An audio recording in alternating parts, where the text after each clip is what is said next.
নওগাঁয় দিনে গরম, রাতে অনুভূত হচ্ছে ঠান্ডা। আবহাওয়ার তারতম্যে বেড়েছে জ্বর, সর্দি, ডায়রিয়া ও নিউমোনিয়া রোগের প্রকোপ।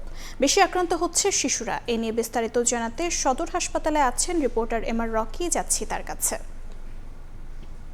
স্থানীয় আবহাওয়া অফিস বলছে চলতি সপ্তাহে অন্তত 4 ডিগ্রি তাপমাত্রা এই জনপদে বেড়েছে এবং বাড়তি তাপমাত্রার যে প্রভাব সেই প্রভাবটি কিন্তু জনজীবনে বড় ধরনের ছন্দপতন এনেছে। এবং আমরা দেখছিলাম সকাল 10টার পর থেকেই তাপমাত্রা হু হু করে বাড়ছে, ভ্যাপসা গরম, তীব্র রোদ।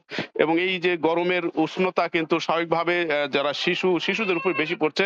শিশুরা রাতে আবার কিন্তু তাপমাত্রা দ্রুত নেমে যাওয়ার কারণে এক ধরনের এই যে ছন্দপতন আবহাওয়ার জ্বর, সর্দি, ডায়রিয়া, নিউমোনিয়া এই প্রকোপটা বেশি হচ্ছে এবং হাসপাতালগুলোতে একেবারে কিন্তু ঢল নামছে। আমরা হাসপাতালে রয়েছি, নওগাঁ সদর হাসপাতাল। এখানে ধারণ ক্ষমতার অন্তত 5 গুণ বেশি রোগী রয়েছে। অনেকেই জায়গা পাচ্ছেন না, বেডে তাদেরকে এরকম চিকিৎসা সেবা নিতে হচ্ছে।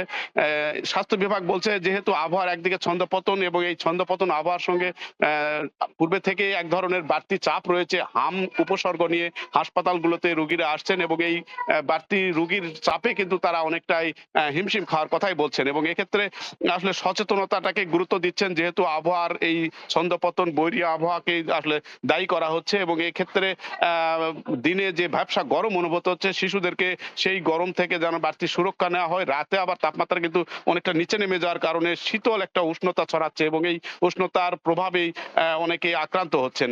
এবং এই তাপমাত্রার যে ছন্দপতন বড় ব্যবধান, এই ব্যবধানের জন্য স্থানীয় হাসপাতালগুলোতে কিন্তু পর্যাপ্ত রোগী